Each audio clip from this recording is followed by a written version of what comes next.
The ballroom fell silent as the officiant raised his hands, his voice echoing through the cathedral-like space.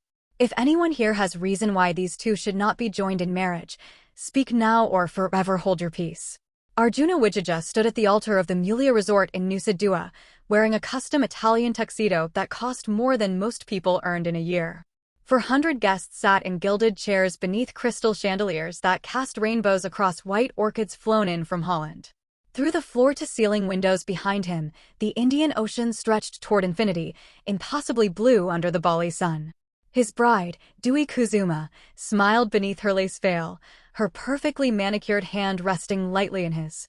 She was beautiful in the way expensive things are beautiful, polished and flawless and utterly correct.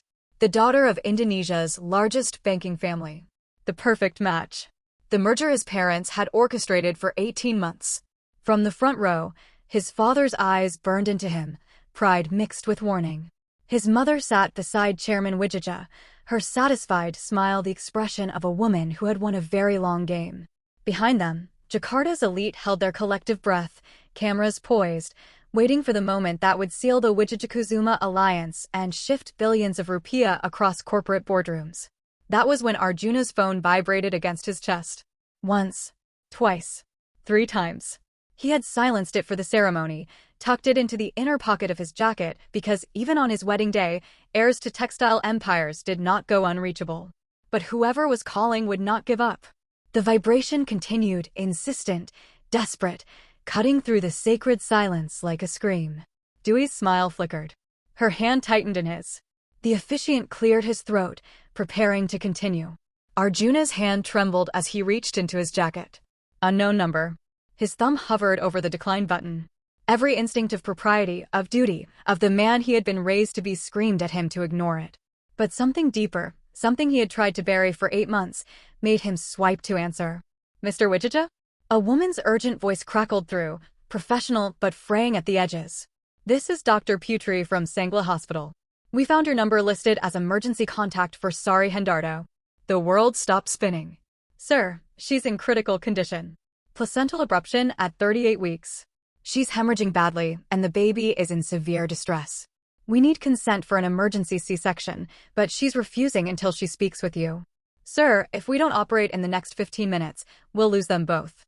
The cathedral tilted. The crystal chandeliers blurred into streaks of light. The ocean view became a wash of blue that might have been water or sky or the edges of consciousness slipping away. Sorry. The name he had forbidden himself to think. The name that lived in the space between heartbeats, in the silence before sleep, in every moment he pretended to be whole. Sari Hendardo, with her fierce eyes and fearless voice, and the way she had looked at him like he was a person instead of a portfolio. Pregnant. 38 weeks pregnant. With his child. A child he had never known existed. Where is she? His voice came out strangled, broken, nothing like the confident corporate VP who had stood at this altar 60 seconds ago. Where is she? Sangla Hospital, Emergency Operating Theater 2. Sir, we really need consent. We're running out of time. Sir, are you there? Sir. Arjuna dropped the phone. It clattered against the marble floor, Dr. Putri's voice still calling his name in a tinny echo that was swallowed by the sudden swell of confused murmurs from the guests. He looked at Dewey, at her perfect face crumbling into confusion. He looked at his parents, at his father rising from his seat, face darkening with fury. He looked at the 400 witnesses to his perfect, proper, loveless future. I'm sorry, he whispered to Dewey. Then Arjuna Wijaya ran. Arjuna. His father's roar shook the chandeliers. Arjuna Wijaya, you come back here right now. But Arjuna was already gone, his Italian leather shoes slipping on marble floors as he sprinted down the aisle. Behind him, chaos erupted like a grenade in still water. Gasps turned to shouts, turned to screams. His mother's theatrical cry of, "He's ruined us," cut through the cacophony. Dewey's confused sobs followed him. Arjuna, wait. What's happening? Someone tell me what's happening. Security guards in black suits looked at each other, uncertain whether to chase the groom or protect the hysterical bride. Guests pulled out phones, fingers flying across screens. This would be all over Jakarta society pages before he reached the hospital. The Wijaya heir abandoning his own wedding. The scandal of the decade. None of it mattered.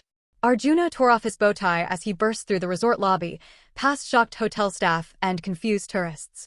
The valet was already bringing his Mercedes around, eyes wide at the sight of the groom sprinting toward him. Arjuna could not wait. He grabbed the keys from the young man's trembling hand, shoved 500,000 rupiah at him without counting, and threw himself into the driver's seat. The engine roared to life. He peeled out of the circular drive, tires squealing, boutonniere crushed against the steering wheel, Dewey's lipstick still faintly visible on his collar like evidence of a crime. Nusa Dua traffic swam past in a blur of color and heat. Arjuna wove between tourist vans and motorbikes, his mind a cyclone of questions that had no answers. Sari was here in Bali, carrying his child, and she was dying. When did she come back? Why didn't she tell him? How long had she been alone and pregnant, working herself to collapse while he planned a wedding to another woman? Why was she at the hospital alone? Where was her family? Where were her friends? Where was anyone? The guilt crushed him like a physical weight. I let her go. I chose them over her. I believed their lies. He had believed the bank statements, the fabricated evidence, his mother's poisonous whispers. He had called Sari a liar and a gold digger and walked away while she begged him to trust her. And now she was bleeding out on an operating table, refusing surgery, waiting for the man who had destroyed her. Sangla Hospital emerged ahead, white buildings stark against the tropical sky. Arjuna parked haphazardly outside the emergency entrance, the Mercedes taking up 2 spaces at an angle that would definitely get him towed. He sat for 10 seconds, hands shaking on the wheel, and caught his reflection in the rearview mirror. Perfectly groomed hair, still styled with expensive product. Custom tuxedo, fitted to exact measurements. Diamond cufflinks that had been his grandfather's. Empty eyes that belonged to a stranger. How did I become this person? The question had no answer, or too many answers, or answers he did not want to face. So instead, he let himself fall backward through time, through the 8 months of pretending, through the arranged engagement and the corporate negotiations and the slow death of joy, back to 15 months ago when his life had briefly felt real. Wijaya Textiles headquarters in Jakarta, the executive boardroom on the 14th floor.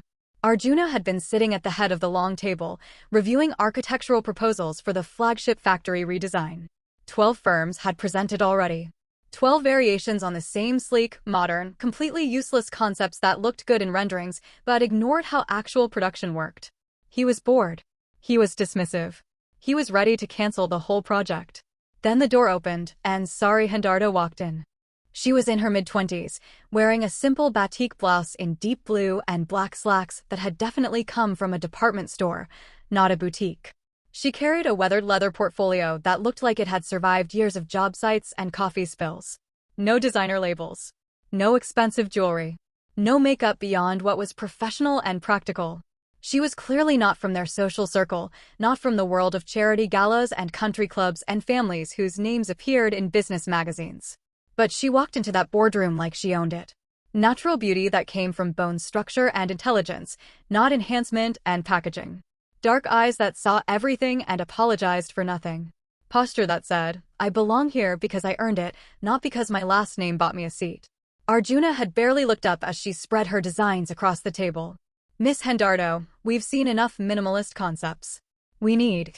With all due respect, Mr. Wijaya, she interrupted, and her voice was warm but unflinching, you don't need another concept. You need someone who actually understands how textile production works, not just how to make pretty drawings for billionaires who've never set foot on a factory floor. The room went silent. Every board member sucked in a breath. Arjuna's assistant looked like she might faint. No one interrupted Arjuna Wijaya.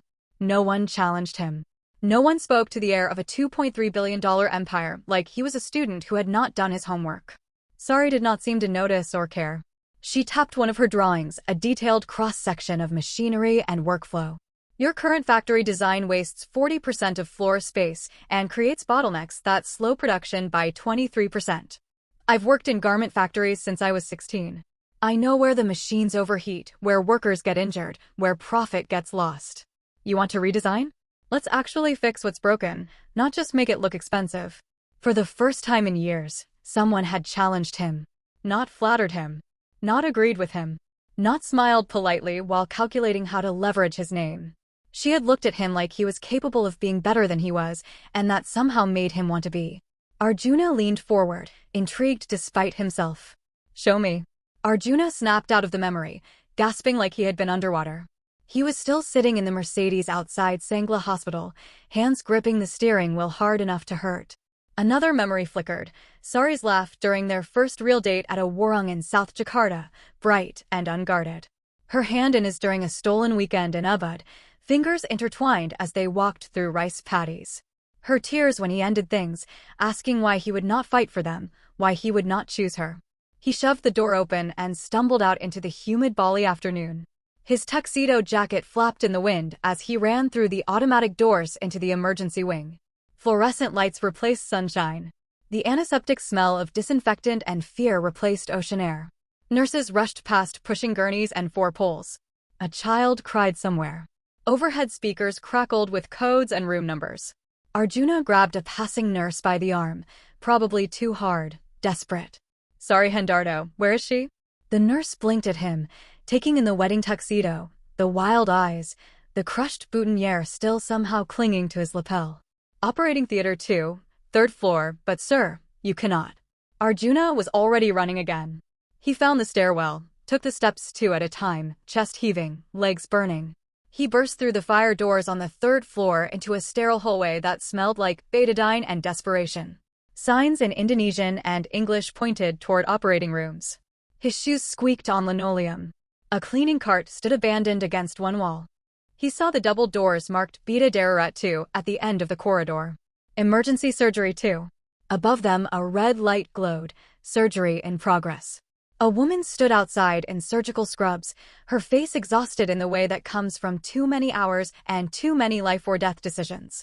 She looked up as Arjuna sprinted toward her, and something like recognition crossed her features. "Mr. Wijaya." It was not a question. Dr. Putri, the voice from the phone call that had shattered his wedding. "You made it. We need to talk. Now." Arjuna stopped in front of her, breathing hard, the absurdity of his appearance finally hitting him. Wedding tuxedo. Diamond cufflinks. Hair that had been styled for cameras.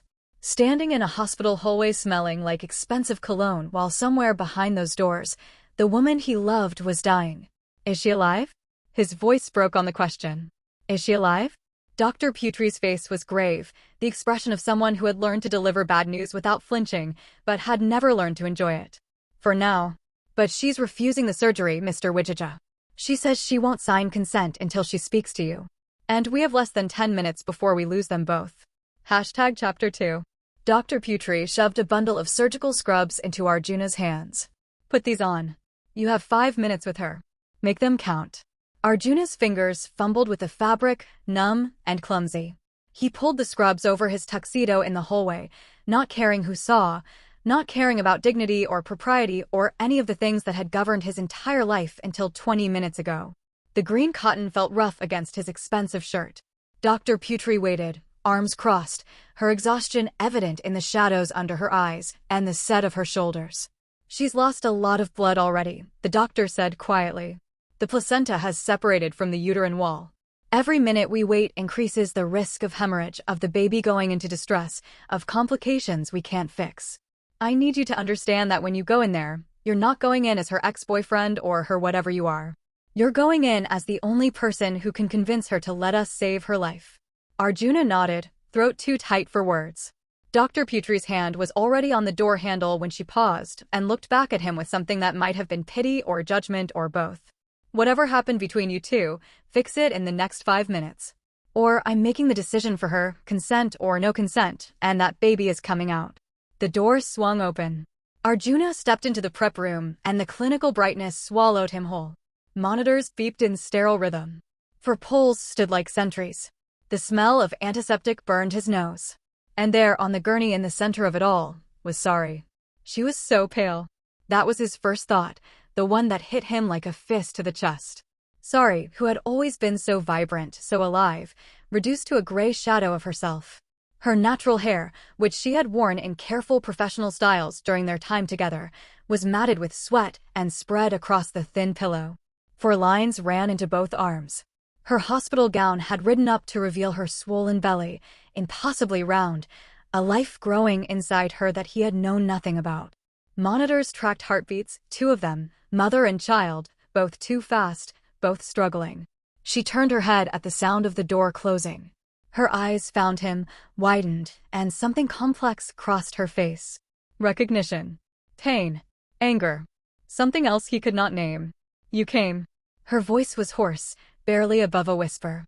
You're wearing a tuxedo. Arjuna moved toward her on legs that felt disconnected from his body. I was getting married. The words landed between them like stones in still water, sending ripples of hurt across her features. Sari's face crumpled for just a second before she controlled it, rebuilt the walls, forced herself into something resembling composure. Of course you were. Tadui Kuzuma. Your mother won. A contraction hit her mid-sentence. Arjuna watched her body go rigid, her hands clutching the rails of the gurney, her breath coming in sharp gasps as pain rolled through her. The monitors shrieked. A nurse appeared from somewhere, checked readings, adjusted in 4, disappeared again with practiced efficiency. When the contraction passed, Sari was crying, tears sliding down her temples into her hair. Arjuna reached for her hand without thinking. She pulled away. Don't. The word was weak but absolute. Don't touch me. Don't pretend you care. You made your choice 8 months ago. Sorry, please, you have to let them operate. The baby? Now you care about the baby? Her bitter laugh turned into a sob. Where were you 8 months ago? Where were you when I was working 3 jobs and sleeping in my car because I couldn't afford rent? Where were you when I had to choose between prenatal vitamins and dinner? Where were you when I went to the free clinic alone and sat in the waiting room with teenagers while old women judged me for being pregnant without a husband? Each question was a knife, precise and deserved. Arjuna felt them all land, felt them open wounds he had been pretending did not exist. I didn't know. The words ripped out of him, raw and desperate. I swear I didn't know you were pregnant. Because you never looked for me. You just believed her lies and moved on. Got yourself a proper bride from a proper family and went back to your perfect life like I never existed. Another contraction, worse than the first. Sari's back arched off the gurney. The monitors went wild. Somewhere in the hallway, Dr. Putri was shouting orders. Medical staff materialized around them, hands moving with urgent precision, checking vitals, preparing equipment, doing the 1,000 small things that meant someone's life was slipping away. Arjuna felt his knees beside the gurney. I was lied to. My mother fabricated the bank account. She staged everything to make me think you had taken the money and were leaving anyway. I found out 3 months ago and I've been trying to find you ever since. Sorry, please, please, you have to believe me.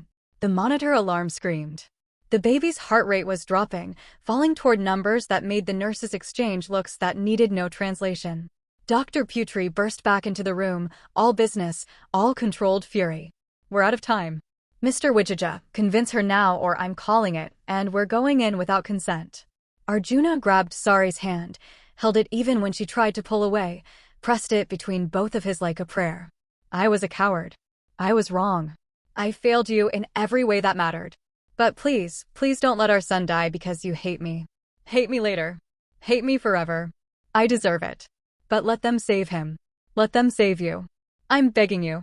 Sari looked at him. Really looked at him. At the tuxedo visible beneath the scrubs, the boutonniere crushed beyond recognition, the face she had once loved twisted with grief and terror. She saw the man who had broken her heart standing in the ruins of his wedding day, and something in her expression shifted. If I die and he lives, promise me you'll tell him I loved him. Her voice was steady now, accepting. Promise me he'll know I wanted him. That I fought for him. That he was never a mistake. You're not going to die. I won't let you. Promise me. I promise. But you're going to tell him yourself. You're going to. Her hand moved, trembling, toward the consent form clipped to the edge of the gurney. A nurse put a pen in her fingers. Sari scrawled her signature, barely legible, just as another contraction hit. The medical team swarmed immediately, all controlled chaos, prepping her for transport to the operating theater. Arjuna was pushed back, hands reaching for her and finding only air. Sir, you need to leave. Sir, please, we need room to work. Sir. Dr. Putri's hand on his shoulder, firm and unyielding, guiding him toward the door. Arjuna twisted to look back, saw them raising the rails on Sari's gurney, saw her eyes find his one more time, saw her mouth form words he could not hear over the noise, and the monitors and his own heartbeat thundering in his ears. Then the door swung shut between them, and he was alone in the hallway. The red light above the operating theater doors flicked on. Surgery in progress. The world narrowed to that red glow and the sound of his own breathing, too fast, too shallow, the breathing of a man drowning on dry land. He collapsed into a plastic chair against the wall, his legs finally giving out. The surgical scrubs were still on over his wedding tuxedo. He must have looked insane. He felt insane. Somewhere in Jakarta, his wedding reception was imploding without him. Somewhere in that city, his parents were fielding questions and making excuses and watching their carefully constructed empire of appearances crack apart. Somewhere, Dewey Kuzuma was crying in her wedding dress, humiliated in front of everyone she had ever known. And here, in a hospital corridor in Bali, Arjuna sat alone and prayed to gods he had never believed in. Take everything. The company, the money, the inheritance, the name. Just let them live. Please. Please let them live. His phone buzzed against his chest. 45 missed calls. Hundreds of text messages. He turned it off without reading a single one. 27 minutes passed. Arjuna counted every second. He memorized the pattern of tiles on the floor. He studied the peeling paint on the ceiling. He listened to the sounds of the hospital, the distant wail of ambulances, the squeak of wheels on linoleum, the low murmur of families waiting in other hallways for other miracles or tragedies. At minute 23, he heard it. Thin and weak and wavering, but unmistakable. A baby's cry, muffled by walls and doors, but clear enough to stop Arjuna's heart and restart it in the same moment. He stood, legs shaking, stared at the closed doors, waited for someone to emerge, to tell him something, anything. At minute 27, Dr. Putri pushed through the doors. Her scrubs were speckled with blood. Her face was exhausted but carrying the ghost of a smile. Congratulations, Mr. Wijaya. You have a son.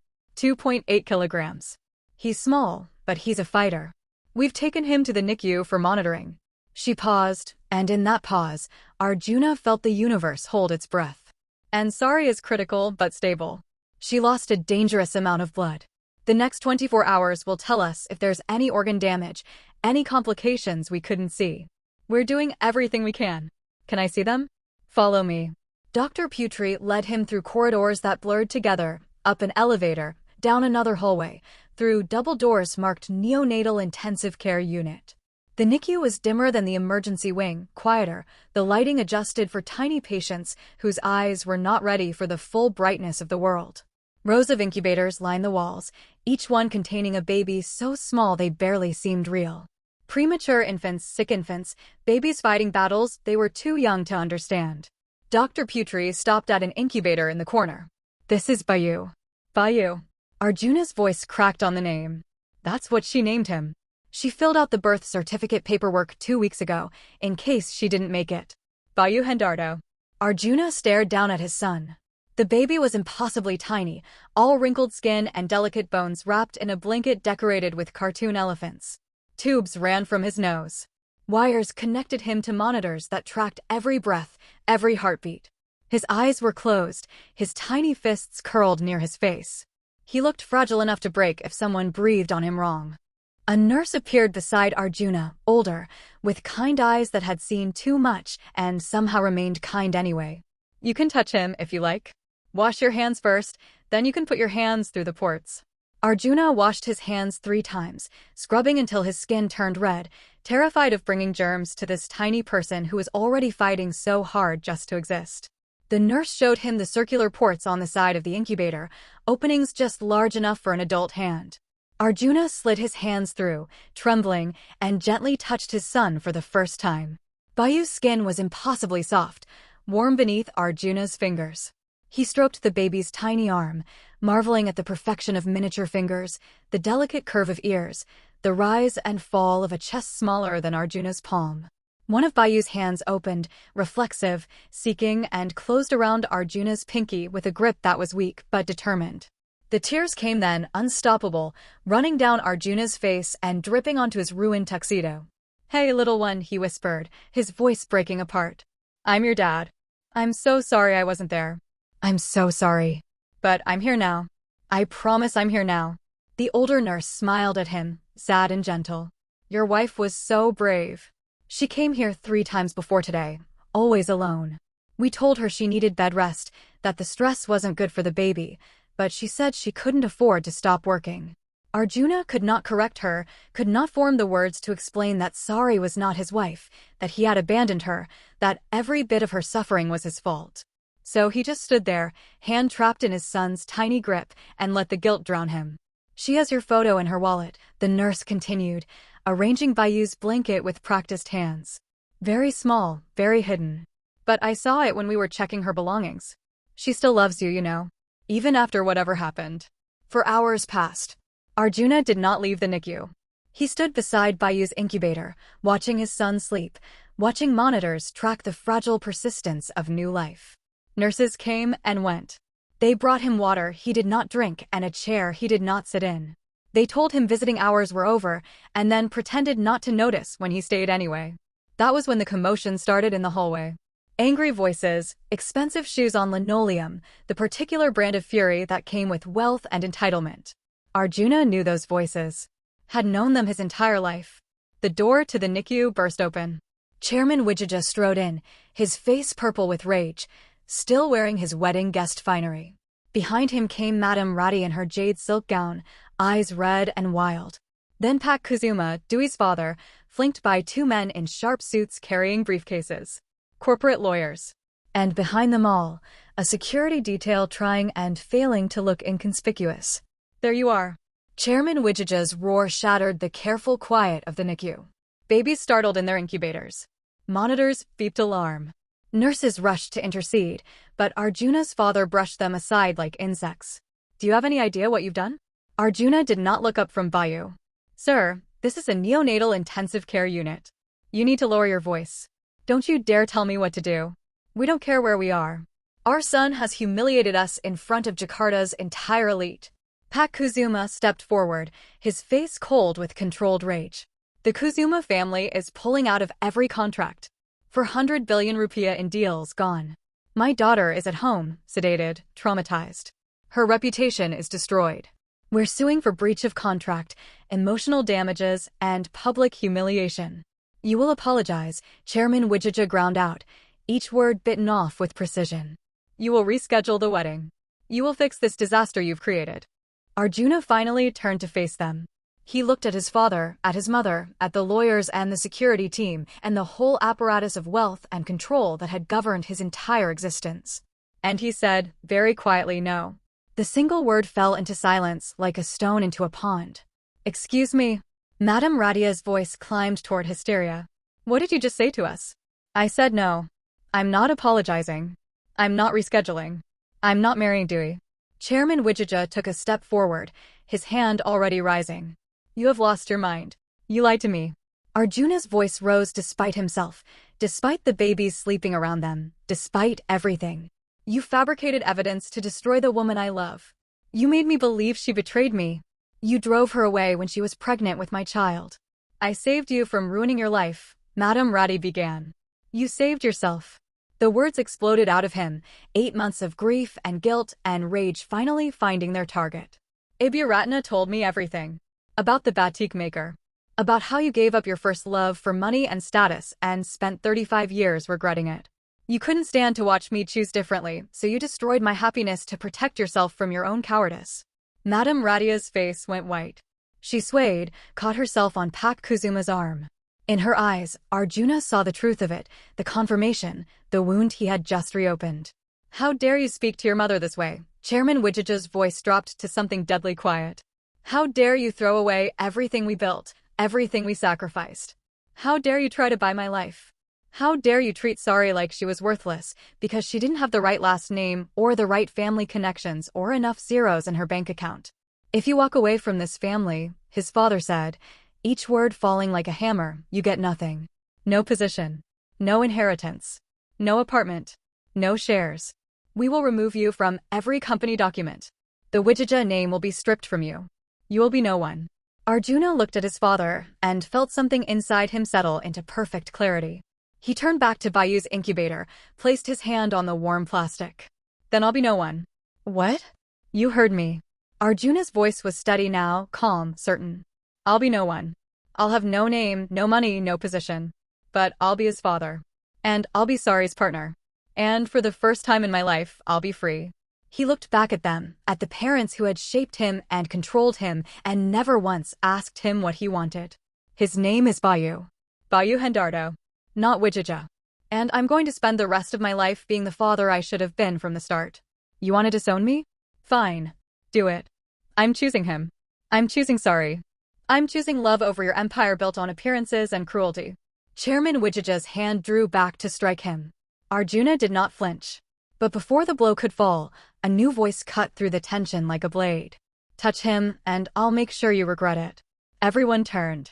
In the doorway stood a small woman in her late 70s, barely 5 feet tall, wearing a simple batik kabaya and carrying herself like a queen. Iburatna, Arjuna's paternal grandmother. The family parted for her instinctively, decades of deference trained into their bones. She walked past her son, past Madame Ratty, past the lawyers and security, straight to Arjuna. Her hand found his arm, squeezed once, a warrior's acknowledgement of another warrior's courage. I told you this would happen, she said to Chairman Wijija, her voice carrying the particular authority of a woman who had built an empire and was owed respect. I warned you that controlling him like a chess piece would backfire. You didn't listen. Mother, stay out of this. I will not stay out of this. This is my grandson. This is my family. And you're about to make the same mistake your father almost made with me. She turned to Arjuna, her weathered face softening. Your grandfather was a farmer's son. Did they tell you that? I was a village dancer from a family so poor we shared one meal between 6 people. Our marriage was a scandal. His parents threatened to disown him. They called me a gold digger, a social climber, a woman who would ruin their respectable family. Arjuna stared at her. I never knew. Of course you didn't. They buried that history because it didn't fit the story they wanted to tell about being old money, being better than everyone else. But your grandfather chose me anyway. He walked away from his inheritance, started over with nothing, and we built Wijija Textiles together. With love. With respect.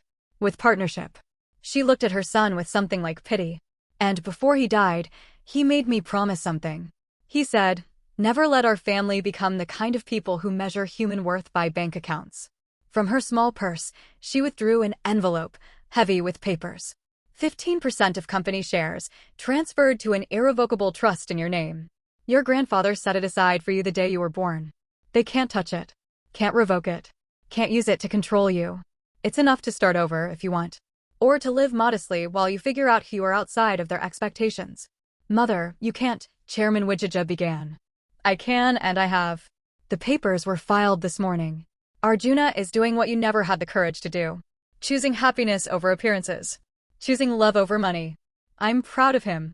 She kissed Arjuna's forehead, the blessing of a matriarch passing power to the next generation.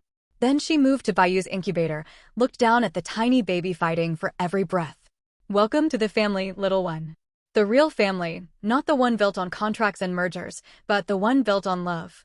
She turned and walked out, her posture straight, her steps unhurried. At the door, she paused. Radhi, if you have any wisdom left in you, you'll come with me. There's nothing for you here but the consequences of your own choices. Madame Radha stood frozen, tears streaming down her carefully made-up face, destroying hundreds of dollars of cosmetics.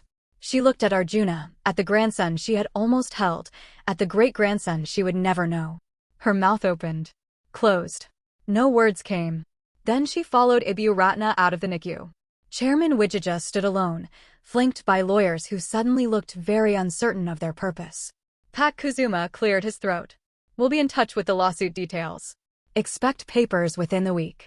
They left together, expensive shoes clicking on cheap linoleum, the sound fading into the hum of medical equipment and the soft sounds of babies breathing. Arjuna sank into the chair he had refused earlier, legs finally giving out. A nurse appeared with a blanket, draped it over his shoulders without comment. The wedding tuxedo beneath his surgical scrubs was wrinkled beyond recovery. The diamond cufflinks caught the dim light, absurd and out of place. He sat there until dawn, watching his son sleep, watching monitors track the fragile persistence of life. Nurses changed shifts. Babies were fed through tubes and wires. Parents came and went, living in the particular hell of the NICU, where every beep might mean catastrophe. 72 hours after the surgery, a nurse touched Arjuna's shoulder. He jerked awake, still in the same chair, now wearing borrowed scrubs because someone had finally convinced him to remove the destroyed tuxedo. She's awake. Sorry. She's asking for the baby. Arjuna followed the nurse through corridors he now knew by heart to a private recovery room on the 4th floor. They had moved her out of intensive care that morning, a good sign, the doctor had said. Stable enough for a regular room. Still weak, still recovering, but alive. He stopped in the doorway. Sari was propped up in bed, still pale but no longer gray, her hair pulled back in a simple braid. The 4 lines were fewer now. The monitors quieter. She looked up when he entered, and her expression was complicated. Not hatred. Not love. Something in between, something wounded and wary. You stayed, she said. Did you think I would leave? I thought maybe it was a dream. The tuxedo, the hospital, all of it. I thought maybe I'd wake up and you'd be married to Dewey, and I'd still be alone. Arjuna moved into the room carefully, like he was approaching something wild that might bolt. I saw the news. You lost everything. He had, finally, turned on his phone that morning. The headlines were savage. Wijaya heir abandons bride for secret baby. Jakarta's biggest wedding scandal in decades. Kuzuma family sues for breach of contract. Photos of him running from the altar. Photos of Dewey crying. Photos of his parents leaving the Millionaire resort with their heads down, chased by reporters. I didn't lose anything that mattered, he said quietly. Arjuna, I can't let you do this. I can't let you throw away your entire life. You're not letting me do anything. I'm choosing. There's a difference. Sari closed her eyes. You hurt me so badly. You believed I would betray you for money. You chose them over me. How am I supposed to trust you again? I don't know. I don't expect you to. I'm not asking you to forgive me or take me back or pretend the last 8 months didn't happen. I'm just asking you to let me be his father. To let me be part of his life. What do you want from me, Arjuna? He pulled a chair close to her bed, sat down heavily.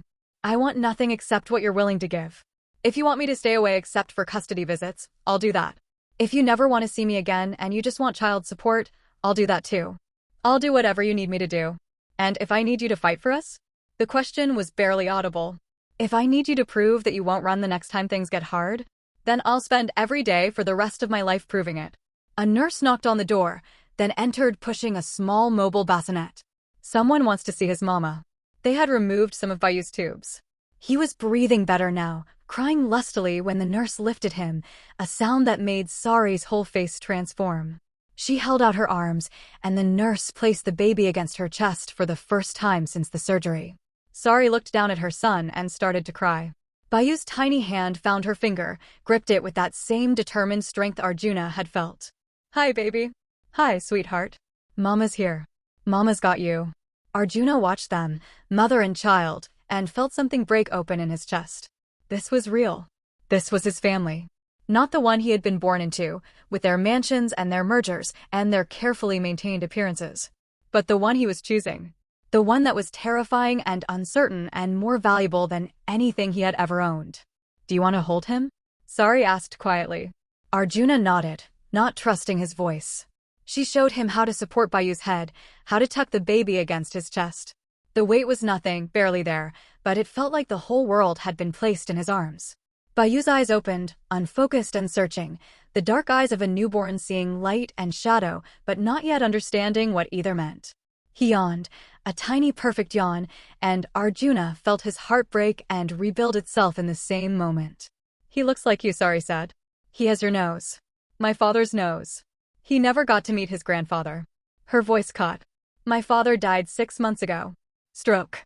I came back to Bali for the funeral and I was going to leave again, but then I got so sick and I couldn't travel and I had no money to go anywhere else. I'm sorry. I'm so sorry you were alone.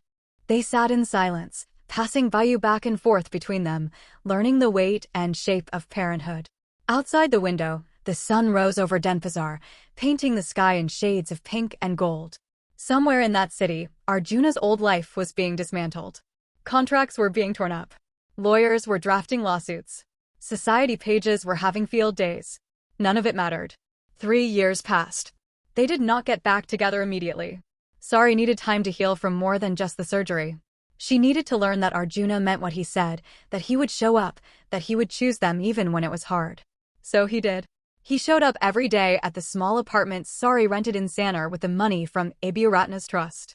He brought food and diapers and helped with midnight feedings. He learned how to change diapers and make formula and sing lullabies in a voice that made Bayu laugh. When Sari had nightmares about bleeding out on operating tables, Arjuna held her and promised he would never leave again. They started a business together. A small sustainable textile company that employed local artisans in Ubud and paid fair wages and created beautiful things that sold in boutiques from Bali to Tokyo. It made enough money to live comfortably but modestly. They would never be billionaires. They would never appear in business magazines or attend charity galas. But they would also never have to compromise their values for profit. 2 years after Bayu's birth, they married quietly at a temple in Ubud. No guests except Ibiratna and a handful of friends. No photographers, no media, no society pages. Just vows spoken in the presence of gods and witnesses, simple and honest and true. Now, Arjuna stood in their small house in Ubud, surrounded by rice paddies and the sound of wind in palm trees, teaching Bayu to water the garden. The boy was 3 years old, healthy and bright, and full of questions that never stopped. Sari watched from the porch, her hand resting on her pregnant belly. They would have a daughter in 4 months. They had already chosen her name. "Papa, look. Butterfly," Bayu shouted, pointing at a monarch that had landed on a hibiscus flower. "I see it, buddy. It's beautiful, isn't it?" This was peace. This was joy. This was the life Arjuna had abandoned billions for, and he would make the same choice again in a heartbeat. The sound of a car in the drive made him look up. Ibiratna's driver parked under the shade of a mango tree. But it was not Ibiratna who emerged. It was her assistant, carrying an envelope and wearing the expression of someone bearing bad news. Arjuna walked to meet her, Bayu holding his hand, dirt smudged on both their faces. Sari came down from the porch, moving carefully, one hand on her belly.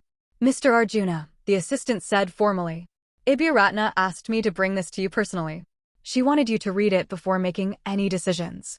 Arjuna took the envelope, felt the weight of folded paper inside. "What is this?" "Your mother is dying. Liver cancer, stage 4. She is perhaps 2 weeks. Ibiratna thought you should know." The world tilted slightly, the same way it had 3 years ago when Dr. Putri called him in the middle of his wedding. Sari's hand found his arm, steadying him. "Thank you for bringing this," he managed. The assistant nodded and left. Arjuna stared at the envelope, at his name written in his grandmother's careful script. Bayu tugged on his hand. "Papa? What's wrong?" "Nothing, buddy. Why don't you go help Mama water the flowers on the porch?" When Bayu had run off with the watering can, Arjuna opened the envelope. Inside was a handwritten letter, 5 pages of his mother's elegant penmanship, the writing shaky in places where pain or medication had made her hand tremble. He read it alone in the garden, standing beneath a frangipani tree that dropped white flowers at his feet.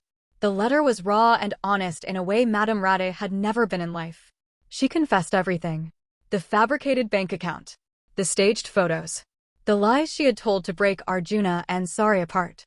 She wrote about the batik maker, the young man she had loved when she was 19, before she met Chairman Wijaya and chose wealth over happiness. She wrote about 35 years of regret, of watching other couples laugh and hold hands and love each other, while she and her husband performed affection for cameras and maintained separate bedrooms and spoke to each other with cold politeness. She wrote about seeing Arjuna with Sari, seeing the way his face lit up when she walked into a room, and feeling such jealousy it turned to poison. She wrote about trying to save him from his own happiness because she could not bear to watch him have what she had thrown away. And at the end, she wrote, "I destroyed your happiness because I could not bear my own cowardice. I was wrong. I was cruel. I cost you 8 months with your son. I cost Sari 8 months of peace and safety. I cannot make amends for that. I can only tell you the truth and hope that somehow, in some small way, it matters. I am begging you. Please let me meet my grandson before I die. Let me tell him how sorry I am for the time I stole from him.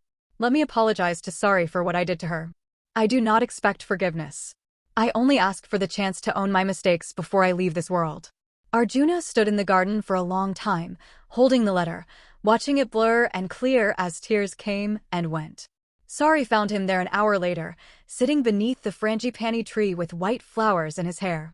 "What do you want to do?" she asked, lowering herself carefully to sit beside him. "I don't know. Part of me wants to let her die alone, the way she made you feel alone when you were pregnant and scared and had no one. And the other part? The other part remembers that holding on to hate only poisons us. Not her. She's already dying. The hate would just live in me and rot me from the inside." Sari took the letter, read it slowly, her face going through a dozen expressions. When she finished, she handed it back. I can't tell you what to do. She hurt both of us. She destroyed 8 months we'll never get back. But she's also Bayu's grandmother. And our daughter's grandmother. And she's dying. Whatever you decide, I'll support you. Arjuna looked at his wife, at the woman who had forgiven him for believing lies, for abandoning her, for everything. If Sari could forgive him, could he not find a way to give his mother a chance to apologize? Let's go to Jakarta. All of us. Let her meet Bayu. Let her say what she needs to say. And then we can let her go knowing we gave her that much grace. They drove to Jakarta 3 days later, the 4 of them in a borrowed car, Bayu chattering in his car seat about cows and motorcycles, and everything that caught his 3-year-old attention.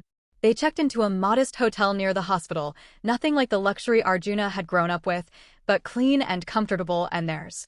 The hospital was different from the one in Bali, larger and more sterile, but the smell was the same. Antiseptic and fear and the particular sadness of people saying goodbye. A nurse led them to a private room on the oncology floor. Chairman Wijaya sat in a chair beside the bed, older than Arjuna remembered, his shoulders bent under the weight of 3 years and the impending loss of his wife. He looked up when they entered. His face was complicated. Not welcoming, but not hostile either. Something softer, something broken. Madame Radha lay in the hospital bed, skeletal and gray. The cancer had devoured her from the inside, leaving nothing but bones wrapped in papery skin. But her eyes, when they opened and saw Arjuna, were still sharp, still aware. You came, she whispered. I came. Her gaze moved to Sari, holding Bayu's hand. The child hid behind his mother's legs, uncertain of this place full of strange machines and strange smells. Madame Radia's face crumpled.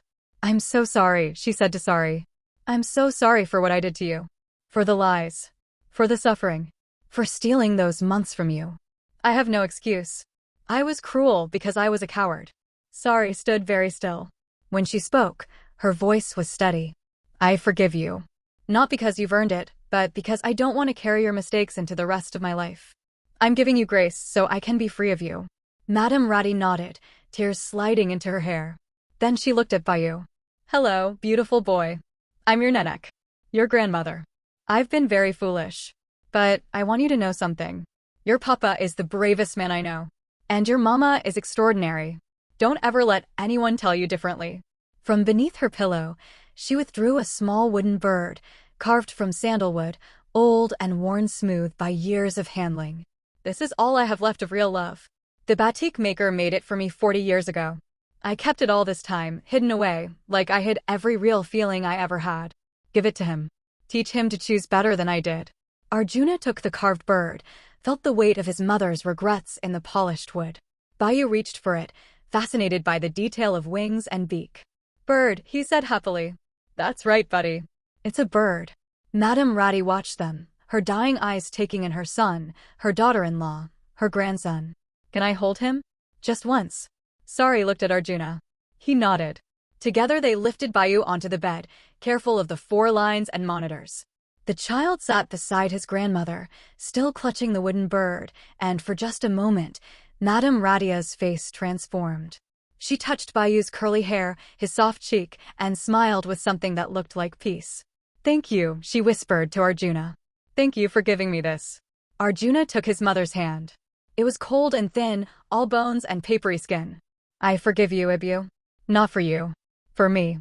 So I can let go of the anger and move forward without it. She died 3 days later, in the early morning, with Chairman Wijaya holding her hand.